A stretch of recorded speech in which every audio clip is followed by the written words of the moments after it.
नमस्कार, आप देख रहे हैं द न्यूज़ पोस्ट। मैं हूं रंजना। न्यूज़ पोस्ट की खास कार्यक्रम की अगर बात कर ली जाए तो हेल्थ पोस्ट की जो अपडेट होती है, इन दिनों आम बीमारियां जैसे कि हर एज ग्रुप को हो सकता है, होता है, लोग लापरवाही और जागरूकता ज़रूर अपनाते हैं।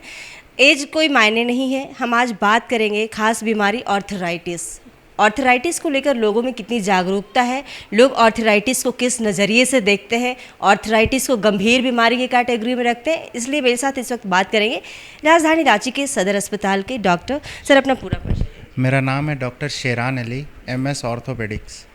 सर, लोगों का जो ऑर्थराइटिस को लेकर भ्रम भी है और कुछ मिथ भी है और कुछ सही जागरूकता को लेकर ऑर्थराइटिस की किस एज में होना चाहिए, क्या उसके शुरुआती लक्षण हैं, ये जैसे कि आफ्टर 40 एज पेशेंट मोस्टली मतलब आजकल आ रहे हैं कि 40 के बाद ही अर्थराइटिस हो रहा है।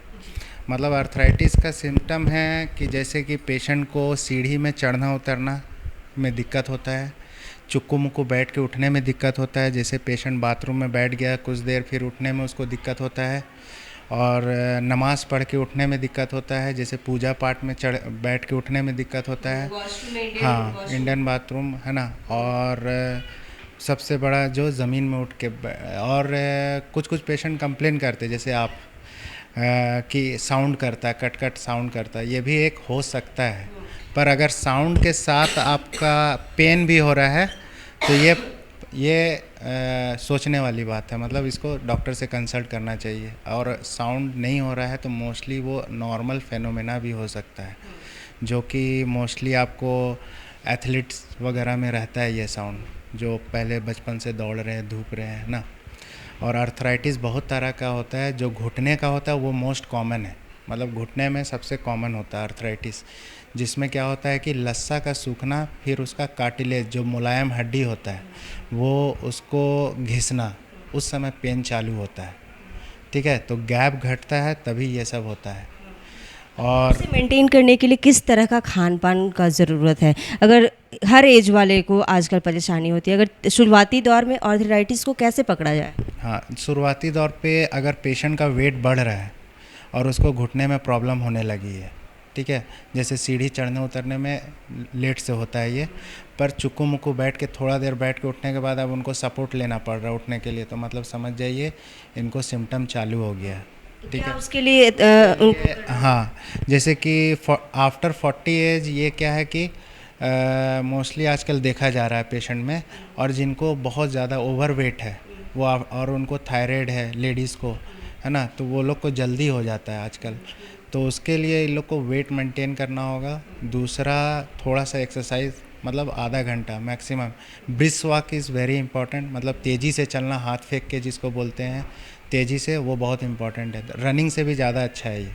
ठीक है, और मोस्टली अगर ये सब हो गया है पेशेंट को, जैसे कि घुटने में अगर उनको पेन हो रहा है ये, तो डॉक्टर से दिखाना है। इसमें भी ग्रेडिंग होता है, तो ग्रेड 1, 2, 3, 4। ग्रेड 1 और 2 मोस्टली दवा गोली और एक्सरसाइज फिजियोथेरेपी से मेंटेन हो जाता है वो।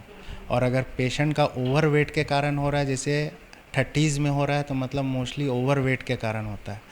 तो ओवर वेट को कम करेंगे, ऑटोमेटिक उनका पेन हाफ से भी कम हो जाएगा, और बाकी दवा गोली से उसको मेंटेन किया जा सकता है। कभी कभी लोगों में यह भी होता है कि वो मॉर्निंग वॉक नहीं कर पाते ऑर्थराइटिस के कारण, पैर में ज़्यादा दर्द हो, लेकिन और बीमारियों को दूर करने के लिए उन्हें मॉर्निंग वॉक भी उतना ही करना आवश्यक होता है, तो उस समय कैसे किया जाए? मॉर्निंग वॉक ये ज़रूरी नहीं है कि आपको कहीं, हाँ, ये ज़रूरी नहीं है कि आपको जाना है कहीं। छत में सीढ़ी में अप एंड डाउन करिए वॉकिंग के लिए। फिर स्किपिंग है, और फिर एक ही जगह में रह के आप कूद सकते हैं, तो ये सब एक्सरसाइज कर सकते हैं। विटामिन डी की कितनी भूमिका होती है ऑर्थराइटिस के लिए?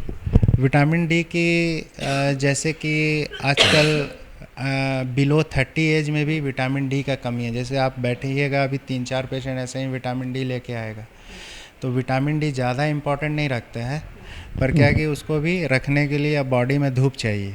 आप जितना विटामिन डी खाते हैं उससे मतलब नहीं है। आपका बॉडी में जब तक स्किन में आपका धूप नहीं पड़ेगा, आपका विटामिन डी नहीं होगा। तो आप विटामिन डी भी इम्पोर्टेंट रखता है, पर क्या है कि उतना ज़्यादा नहीं रखता है। कितनी तरह का आर्थराइटिस है? किसी किसी का अंगुली में दर्द, शुरुआती दर्द वो बाद में टेढ़ापन में तब्दील हो जाता है, तो उस लक्षण को कैसे पकड़ा जाए? ऑस्टियोआर्थराइटिस मोस्टली घुटने में होता है, जो सबसे कॉमन है, मतलब सबसे आम है। मोस्टली सबसे ज़्यादा 100 में 50 पेशेंट आपको मिल सकता है। और एक होता है रूमाटॉयड आर्थराइटिस, जो कि जोड़ जोड़ में आपको सुबह उठने पे जोड़ जोड़ में दर्द रहता है ऐसे ऑल टाइम, पर स्टिफनेस रहेगी आपको मॉर्निंग में कम से कम हाफ एन आवर स्टिफनेस। तो मतलब ये रूमाटॉयड आर्थराइटिस के सिम्टम हो सकते हैं। तो उसके लिए बहुत सारे टेस्ट होते हैं, ब्लड टेस्ट, उसको करा के कंफर्म किया जाता है, फिर उसके लिए मेडिसिन चालू होती है। तो इसमें बहुत सारे रूमाटॉयड आर्थराइटिस में भी सेरो नेगेटिव और सेरो पॉजिटिव रूमाटॉयड आर्थराइटिस होता है, जिसमें नेगेटिव में क्या होता है कि अगर पेशेंट आया मेरे पास, बोला कि मेरे में शरीर में जोड़ जोड़ में दर्द हो रही है, और सुबह उठते हैं तो ये सब स्टिफ रहता है, आधा एक घंटा खुलने में लगता है, तो और उनका ब्लड टेस्ट कराए तो वो नेगेटिव आया, तो ये सेरो नेगेटिव हो गया। मतलब है तो उनको गठिया, दवा सेम है ऑलमोस्ट, इनका हो सकता है कि दवा बीच में हम लोग बंद कर सकते हैं ठीक होने के बाद। एक होता है सेरो पॉजिटिव, जिसमें आप पूरा सिम्टम बता रहे गठिया का, जोड़ जोड़ में दर्द, सुबह स्टिफनेस, और आपका ब्लड टेस्ट कराएं वो भी पॉजिटिव आ गया, तो ये हो गया सेरो पॉजिटिव। इसमें आपको जीवन भर दवा खाना होगा। हम लोग के लिए नॉर्मल आदमी की तरह आपको जीना है तो जीवन भर दवा खाना होगा आपको। महिलाओं में खासकर किस तरह का आर्थराइटिस, कोई अलग पार्ट भी होता है क्या महिलाओं के लिए, जो पहले से वो अलर्ट हो जाए? लेडीज़ को ज़्यादा होता है। लेडीज़ का जैसे पीरियड्स जब बंद होते हैं, मेनोपॉज होता है, तो उस समय उनका ये चालू हो जाता है, मतलब आर्थराइटिस होना चालू हो जाता है। पर आर्थराइटिस होने में एक ट्रिगर फैक्टर मिलता है, जहाँ मैंने अपना एक्सपीरियंस से देखा कि पेशेंट बोलता है बैठ के उठे और कट से आवाज़ किए, या सो के उठे पैदल चलने लगे कट से आवाज़ किए, तो वो ट्रिगर फैक्टर हो गया। आर्थराइटिस उनको पहले से, पर पेन नहीं है उनको, पर अब ट्रिगर फैक्टर मिल गया तो उससे अब उनका पेन बरकरार रहता है। तो वो थोड़ा टाइम लेता है, पर वो ठीक हो जाता है। पर उसको मेंटेन करने के लिए आपको थोड़ा एक्सरसाइज, दवा गोली से उसको मेंटेन। खान पान में क्या, किन चीज़ों से परहेज और किन चीज़ों को अत्यधिक लेने की आवश्यकता? जब आर्थराइटिस आपको हो गया, ऑस्टियोआर्थराइटिस घुटने का, तो उसके लिए आपको ना थोड़ा सा तेल मसाला वगैरह जिससे वेट पुट ऑन नहीं हो, वो चीज़ को अवॉइड करना चाहिए। एक्सरसाइज को हाफ एन आवर एटलीस्ट आपको वॉकिंग करना चाहिए। और खान पान में सब खा सकते हैं, इसमें ये मान नहीं। लीजिए किसी को गैस की बीमारी है और वो गैस के कारण जो चाहिए वो नहीं ले पा रहा है, वो फुलफिल कर रहा हो, आर्थराइटिस को वो ज़रूरत है, तो उस समय कैसे उसको बैलेंस किया जा सकता है? एसिडिटी का प्रॉब्लम तो आजकल बहुत कम एज में आजकल मिल रहा है, जिसको सीने में जलन होता है, कोल्ड ड्रिंक्स पी लिए सीने में जलन, तो वो तेल मसाला वगैरह कंट्रोल करना होगा उसके लिए। खाना बंद करना होगा उनको, बर्गर हो गया, पिज़्ज़ा हो गया, ये सब बंद करना होगा।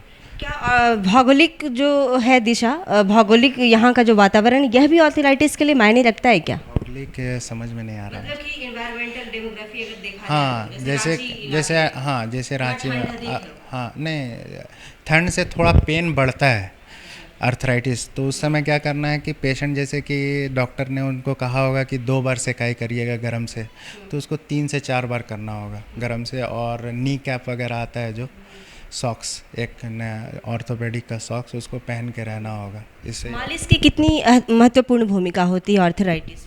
मालिश में क्या है ना, मोस्टली क्या है, हम लोग को आर्थराइटिस में मालिश हो गया, गरम से सेकना होगा। क्या करना है, अंदर के पार्ट्स को हम लोग को वार्म रखना है। वार्म रखने से क्या होगा, वो स्टिफ नहीं होगा।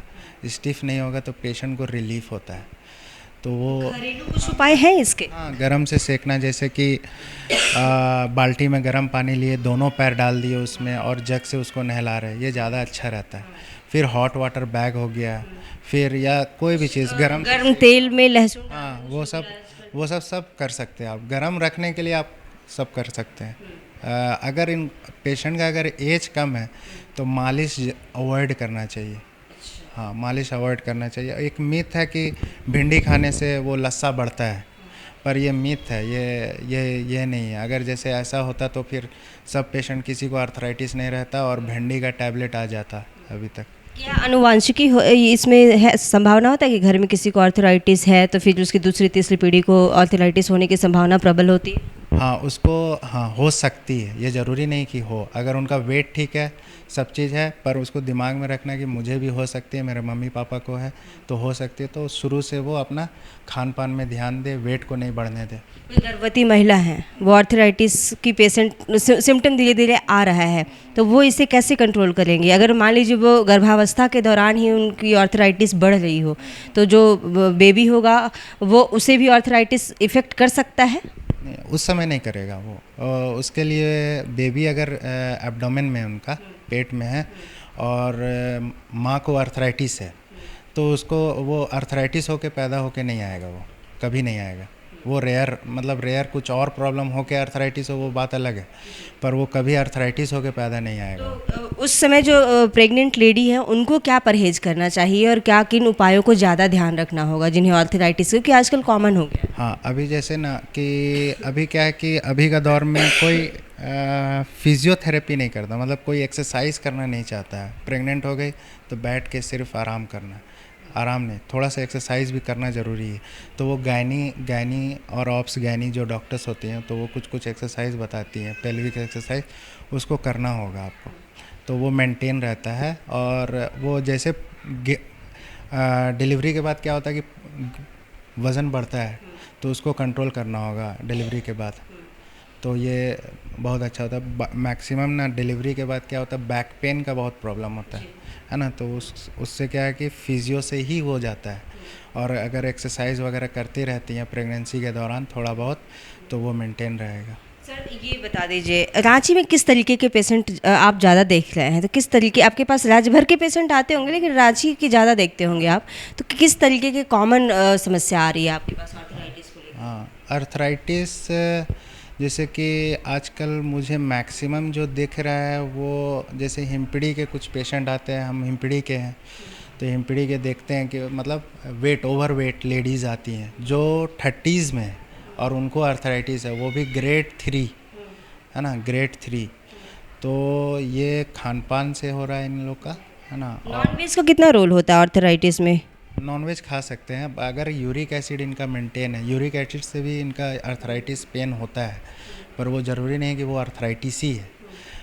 हाँ, मतलब कि नॉनवेज में जैसे कि रेड मीट हो गया, वो थोड़ा कम खाना होगा, है ना। और नॉनवेज खा सकती हैं, ऐसा नहीं है, पर रोज़ाना नहीं खाना है, रोज़ाना नहीं खाना। सर कोई सलाह देंगे, सुझाव देंगे, कम एज से जब लोगों को आने लगता है अलर्टनेस को लेकर, क्या उस तरह का साइकिलिंग?